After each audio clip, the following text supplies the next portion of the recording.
Bismillahirrahmanirrahim. Assalamualaikum warahmatullahi wabarakatuh. Alhamdulillahirabbil alamin. Wa bihi nasta'in wa ala umurid dunya waddin. Wassalatu wassalamu ala khatamil anbiya'i wal mursalin wa ala alihi wa sahbihi wa man tabi'ahum bi ihsanin ila yaumiddin, amma ba'd. Alhamdulillah, kita bersyukur kepada Allah Subhanahu wa taala atas nikmat iman wal Islam, kesehatan, kekuatan yang Allah Subhanahu wa taala berikan sehingga kita bisa melanjutkan aktivitas ibadah kita di bulan Ramadan ini. Semoga Allah Subhanahu wa taala memberikan kekuatan kepada kita untuk memaksimalkan ibadah di hari-hari yang tersisa dari Ramadan ini, dan terus insyaallah dengan ibadah-ibadah kepadanya sampai ajal datang pada diri kita. Kaum muslimin rahimani wa rahimakumullah, alhamdulillah sampai di hari ini kita masih dalam aktivitas ibadah, amalia Ramadan, dan kita berharap tentunya ini bukan Ramadan yang terakhir bagi kita. Insyaallah ta'ala kita masih bisa bertemu dengan Ramadan di tahun-tahun berikutnya. Kaum muslimin, para pendengar dan para pemirsa dimanapun berada, tentunya kita ketahui Allah Subhanahu wa ta'ala memfardukan kepada kita al-faraid, banyak ibadah-ibadah yang fardu, termasuk yang ada kaitannya dengan Ramadan maupun setelah Ramadan. Di bulan Ramadan kita diwajibkan oleh Allah Subhanahu wa ta'ala untuk berpuasa di bulan Ramadan 1 bulan penuh, kecuali bagi orang yang uzur di dalamnya, tapi tentunya wajib dia mengqadha di hari-hari yang lain setelah Ramadan. Yang jelas siyam Ramadan bagian dari fardu, bahkan rukun di dalam agama kita. Nah, selain puasa Ramadan, juga yang kita ketahui bagian dari rukun di dalam agama kita yang sangat penting adalah az-zakah, zakat.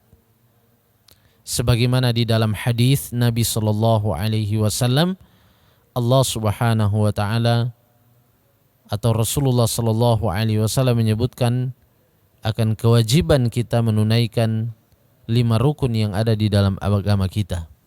Bahkan Nabi sallallahu alaihi wasallam perumpamakan 5 rukun ini sebagai satu bangunan atau tiang-tiang utama yang menyangga utuhnya bangunan.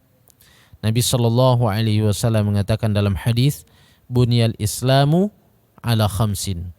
Islam itu didirikan di atas 5, yaitu 5 perkara.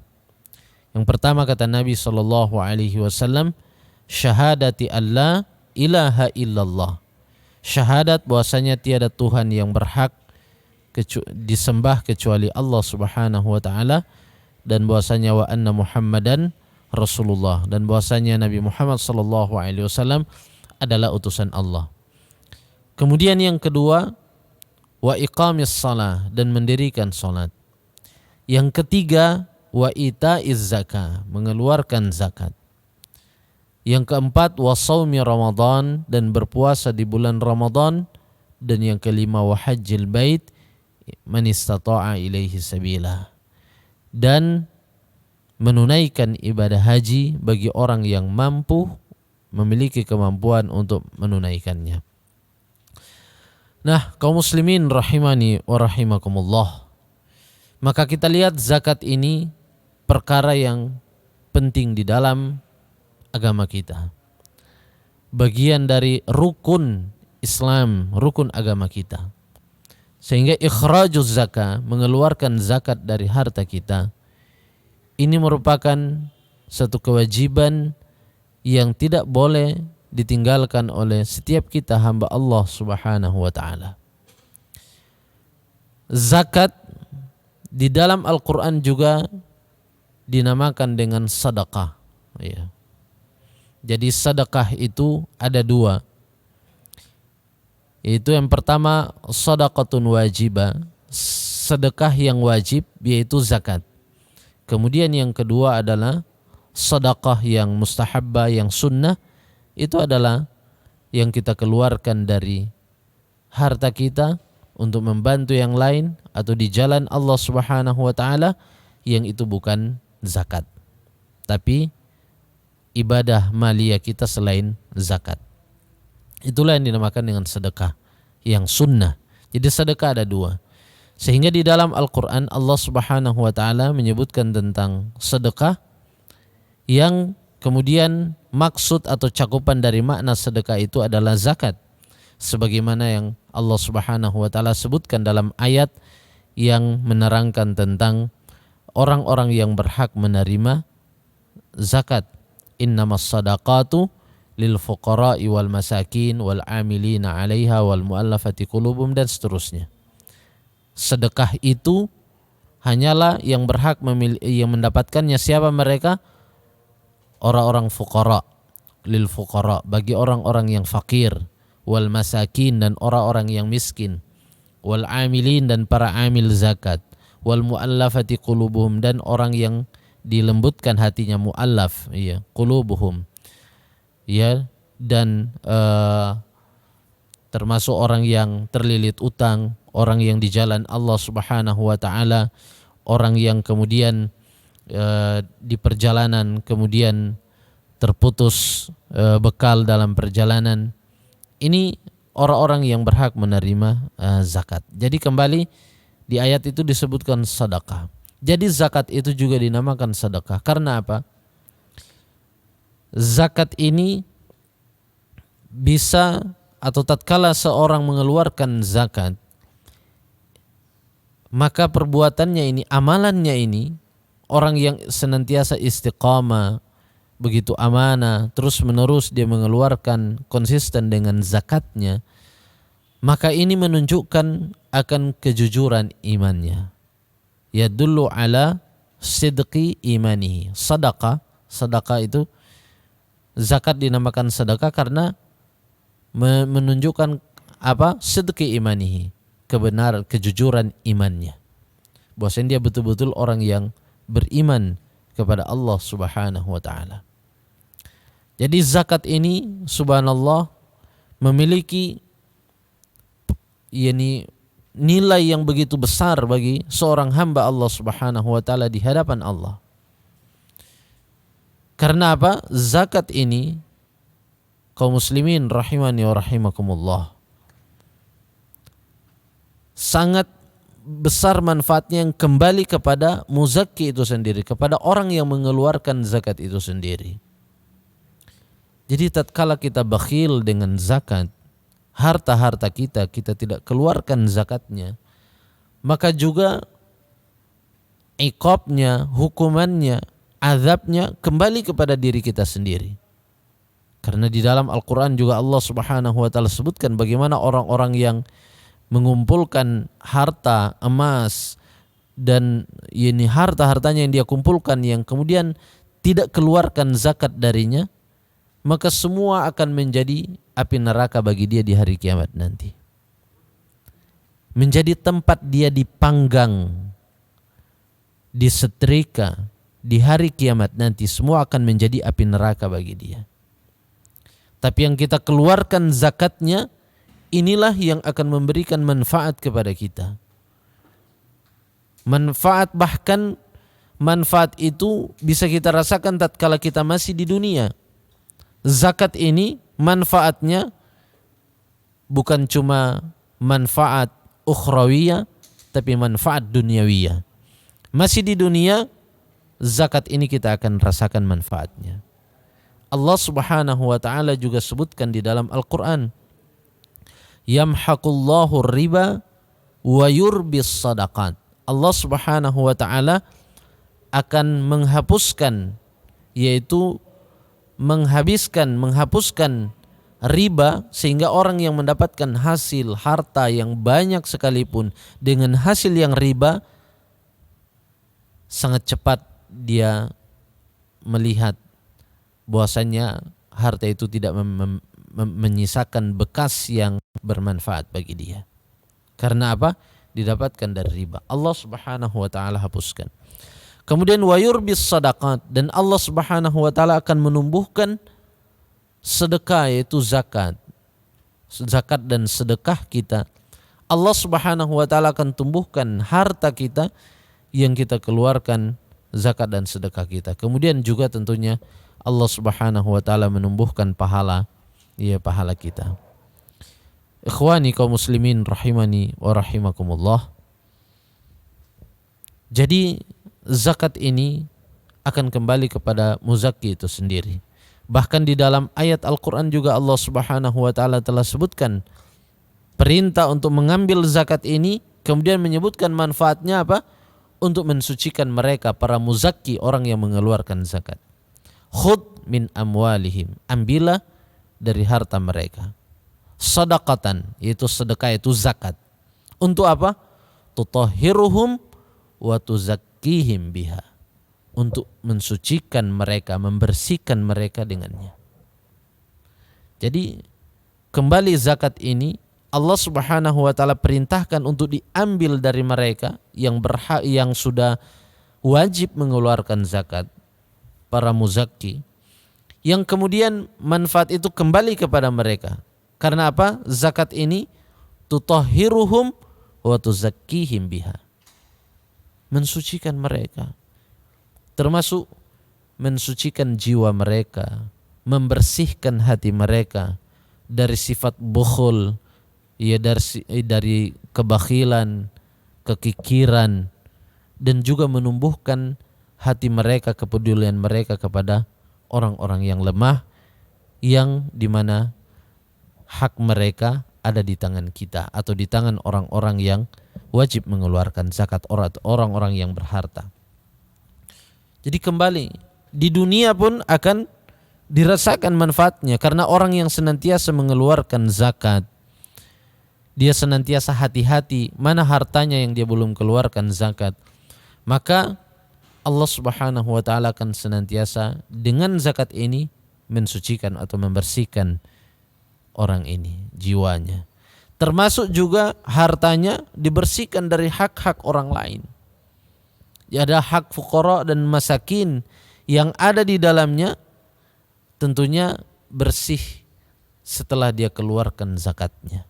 Apalagi tatkala orang yang memiliki kedermawanan yang besar, yang bukan cuma zakat yang dia keluarkan, tapi juga setelah zakat masih ada sedekah-sedekah yang dia keluarkan.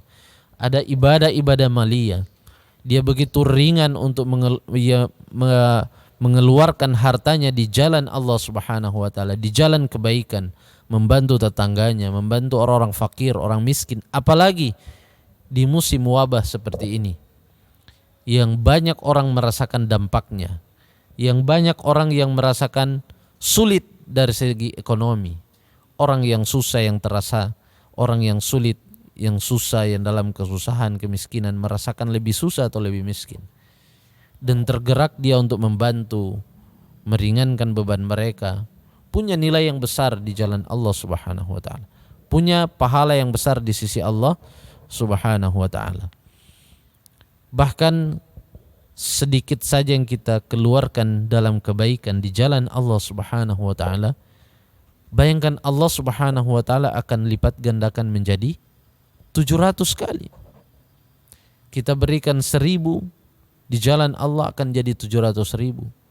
Nah bayangkan kalau kita berikan di jalan Allah Subhanahu wa ta'ala 1 juta, maka di hadapan Allah nilainya ini Allah jadikan 700 kali lipat, jadi 700 juta. Inilah yang Allah Subhanahu wa ta'ala firmankan di dalam Al-Quran. Mathalul ladhina yunfikuna amwalahum fi sabilillah, mathalul ladhina yunfikuna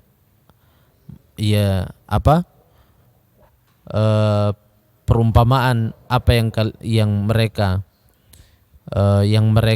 keluarkan di jalan Allah Subhanahu wa taala, dari harta mereka yang mereka keluarkan di jalan Allah Subhanahu wa taala. Apa kata Allah Subhanahu wa taala?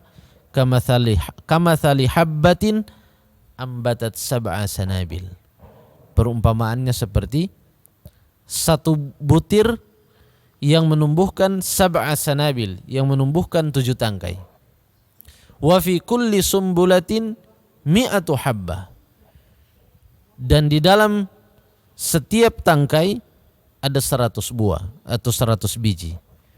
Wallahu yudha'ifu liman yasha. Nah, jadi bayangkan satu yang dia infakkan di jalan Allah, Allah akan tumbuhkan 7 tangkai, kemudian setiap tangkai itu akan menghasilkan 100 biji. Sehingga satu yang dia infakkan di jalan Allah akan menjadi 7 kali 100, menjadi 700 di hadapan Allah Subhanahu wa taala. Dan Allah Subhanahu wa taala melipat gandakan pahala ya bagi orang-orang yang dikehendaki oleh Allah Subhanahu wa taala. Nah, kaum muslimin rahimani wa rahimakumullah, maka semangat kita untuk mengeluarkan zakat kita tingkatkan, apalagi di bulan kedermawanan seperti ini, yang dimana Nabi Shallallahu Alaihi Wasallam sepanjang hidupnya adalah orang yang dermawan, dan beliau Shallallahu Alaihi Wasallam lebih dermawan lagi di bulan Ramadan, sebagaimana di dalam hadis, kana Nabi Shallallahu Alaihi Wasallam ajwadan nas. Nabi Shallallahu Alaihi Wasallam adalah orang yang ajwad, yang paling dermawan, yaitu sepanjang hidupnya, ajwadan nas. Wa ajwada ma yakun fi Ramadan, dan Rasulullah sallallahu alaihi wasallam lebih dermawan lagi di bulan Ramadan. Sehingga di bulan Ramadan semestinya kita lebih peduli lagi dengan zakat harta kita. Walaupun zakat harta itu tidak nanti menunggu Ramadan. Kapan sudah genap haul 1 tahun dari kepemilikan harta kita yang sudah mencapai nisab, batas minimal wajib zakat, maka segera kita keluarkan zakat tanpa menunggu bulan Ramadan.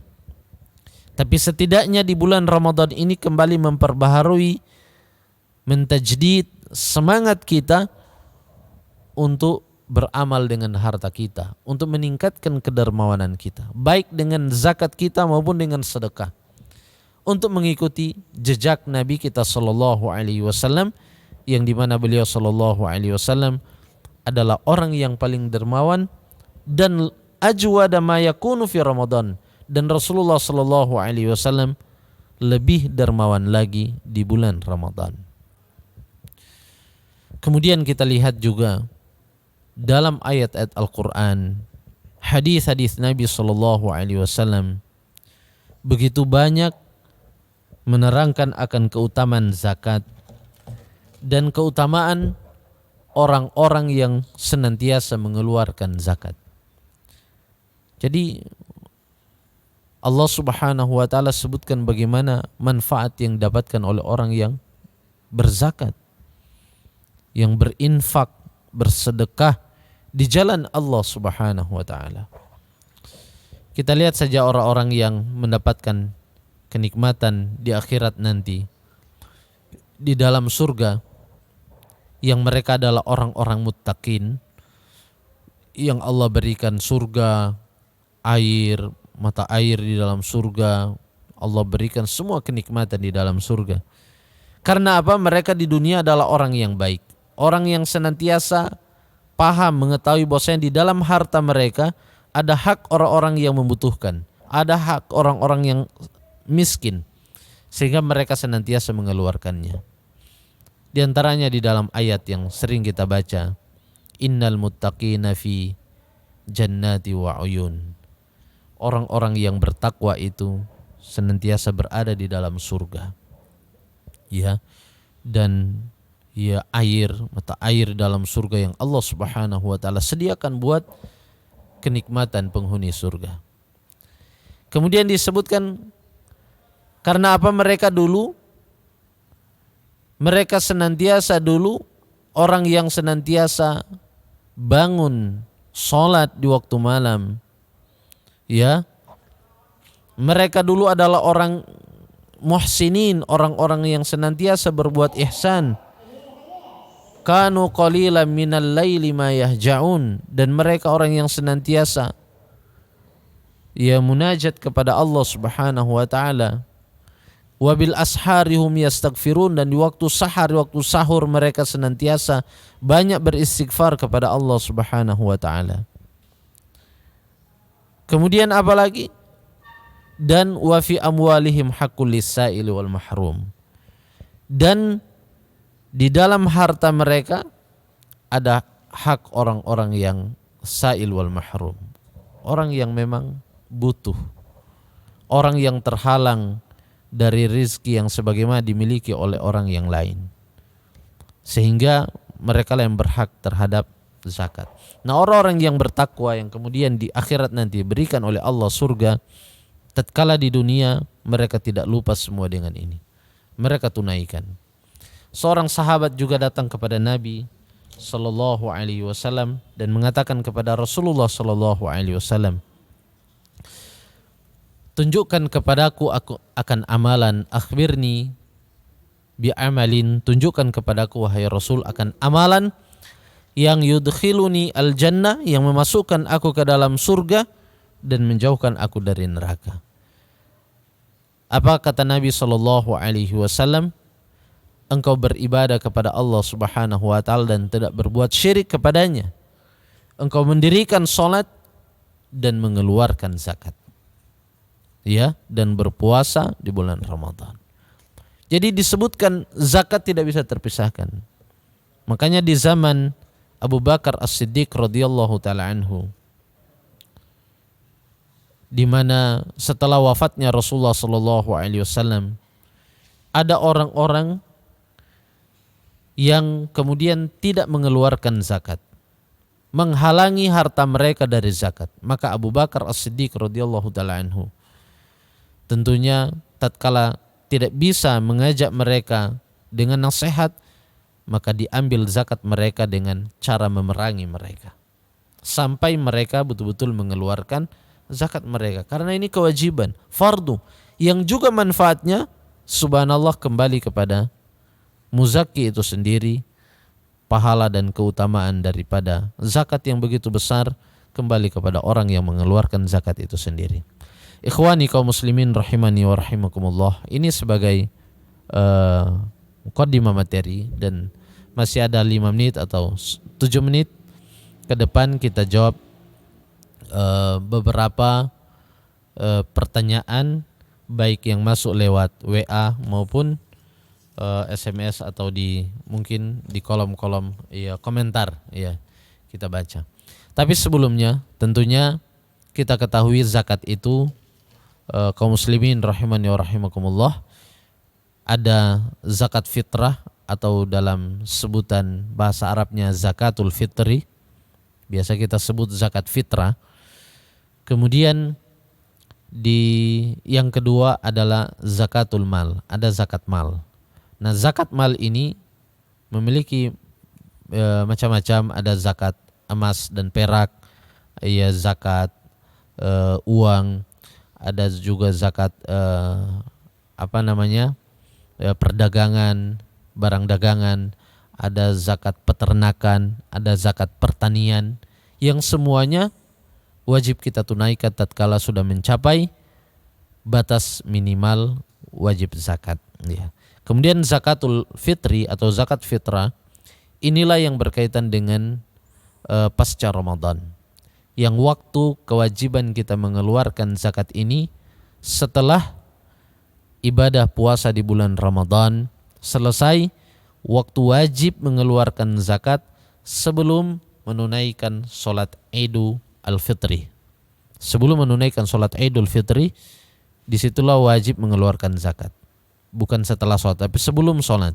Kemudian para ulama membolehkan, menyegerakan mengeluarkan zakat, misalnya 1 hari sebelumnya atau di malam Idul Fitri sudah mengeluarkan zakat untuk memudahkan distribusi.